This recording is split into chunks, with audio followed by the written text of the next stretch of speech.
Isn't life grand? Or isn't life funny?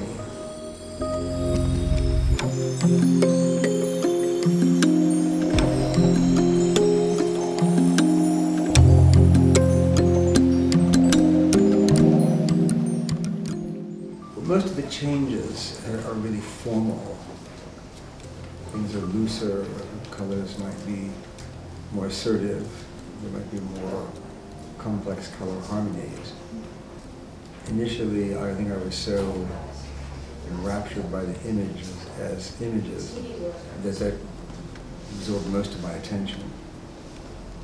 Now I've been working with these images for a while, but they no longer are something that I have to question. They're more like a given in the pictorial world.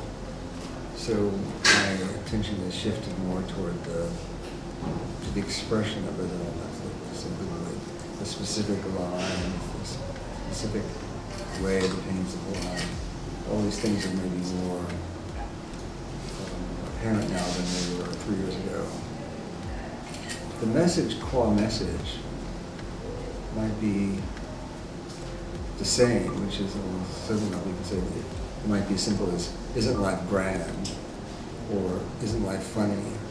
Or some version of those things.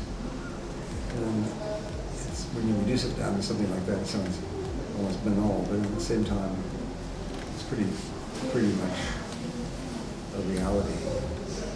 If you're a painter and you're painting every day, things evolve sort of their own accord. You don't have to so much will it, like I so much make a conscious decision to do this thing or the other thing. But you're working with materials and spaces and formal properties, so that what holds your attention is the relationship between these things, how they impact each other, how they modify our perception of them as they change. And those are just real considerations in real time, in the moment, when you're making paintings. Now, afterwards, from the outside, it seems like you can chart this kind of course, but that's not really how it feels like on the inside. And I don't know for a fact that this would be the final iterations of the series. It could go on for a while longer, it could stop and then come back. It could reignite at some point in the future.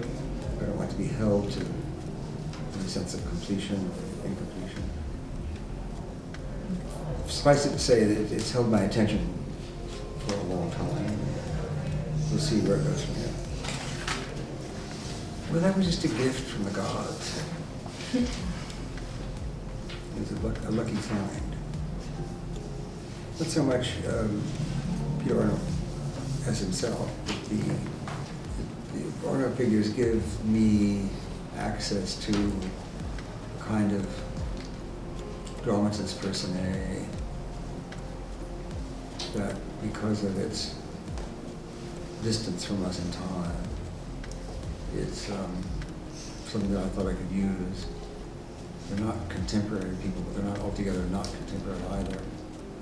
But the real reason I could use them has to do with the way they look, the way they're painted.